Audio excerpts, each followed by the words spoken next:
অসমৰ নতুন ৰাজনৈতিক শক্তি কেন্দ্ৰ হ'ব নামনি অসম। নামনি অসমক লৈ ৰাজ্য ৰাজনীতিত সৃষ্টি হ'ব নতুন সমীকৰণ। এই কৌশলগত ৰণনীতি গেৰুৱা দল বিজেপিৰ। উজনি কেন্দ্ৰিক ৰাজনীতি বাদ দি 2021 পুনৰ দিছপুৰ দখলৰ পৰিকল্পনা গেৰুৱা দলৰ।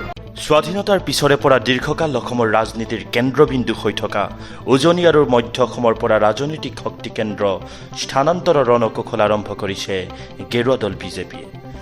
নামনি অসমক ৰাজ্যৰ ৰাজনীতিৰ শক্তি কেন্দ্ৰৰূপে গঢ় দি নতুন সমীকৰণ ৰচনাত ব্যস্ত এতিয়া বিজেপি দল।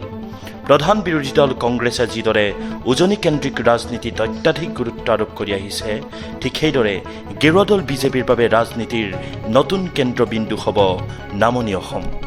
কা বিৰোধী আন্দোলন অখিল গগৈ মুক্তিৰ প্ৰসংগত ইতিমধ্যে বিজেপিয়ে উজনিত পূৰ্বৰ জনপ্ৰিয়তা হেৰুৱাৰ উপক্ৰম ঘটিছে। তদুপৰি সোণোৱাল চৰকাৰ আৰু কেন্দ্ৰৰ মোদী চৰকাৰ বিফলতাক ৰাইজৰ মাজলৈ নি কংগ্ৰেছ দলে বিজেপিৰ বিৰুদ্ধে প্ৰতিষ্ঠান বিৰোধী ঢৌ সৃষ্টি কৰিবলৈ সক্ষম হৈছে। অন্যহাতে সদৌ অসম ছাত্ৰ সন্থাৰ নেতৃত্বইও মুকলিকৈ নতুন আঞ্চলিক ৰাজনৈতিক দল গঠনৰ ঘোষণা ইতিমধ্যেই কৰিছে। আছুৰ নেতৃত্বত হ'ব লগা নতুন ৰাজনৈতিক দলটোৱে যে বিজেপিক বাৰুকৈ বিপাঙত পেলাব সেয়া স্পষ্ট হৈ পৰিছে। তদুপৰি উজনি আৰু মধ্য অসমত দলটোৰ বৰ্তমানৰ বহুকেইজন বিধায়কৰ কৰ্মকাণ্ডত সমষ্টিৰ ৰাইজ বাৰুকৈ ক্ষুণ্ণ হৈ উঠিছে।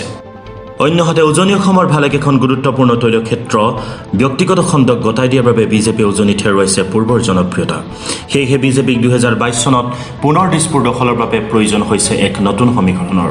অসমৰ ৰাজনীতিক মূলতঃ উজনি আৰু নামনিত বিভক্ত কৰি বিজেপি আৰম্ভ কৰিছে দিছপুৰ পুনৰ দখলৰ অভিযান।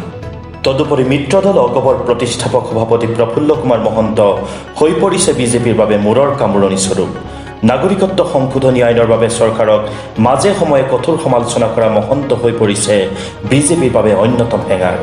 সেয়েহে বিজেপিক লাগে এক সুকীয়া সমীকৰণ।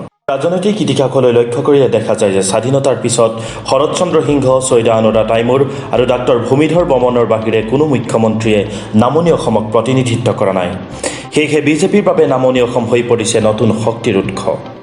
বিশেষকৈ উজনি অসমত হেৰুৱা ভেটি নামনি অসমৰ দ্বাৰা পূৰণ কৰিব পাৰিব বুলি আশাবাদী অসম বিজেপি। তদুপৰি নামনি অসমত বিজেপিৰ বাবে সুচল হ'ব হিন্দুত্বৰ ৰাজনীতি। উজনি আৰু মধ্য অসমত বিভিন্ন জাতি জনগোষ্ঠীৰ বাবে হিন্দুত্বৰ ৰাজনীতিয়ে সন্তোষজনক ফল লাভ নকৰাত বিজেপিয়ে সন্ধান কৰিছে নামনিৰ ৰণাংগন। ভোটৰ মেৰুকৰণে বিজেপিৰ বাবে এতিয়া লক্ষ্য কেৱল পুনৰ দিছপুৰৰ গাদী দখল।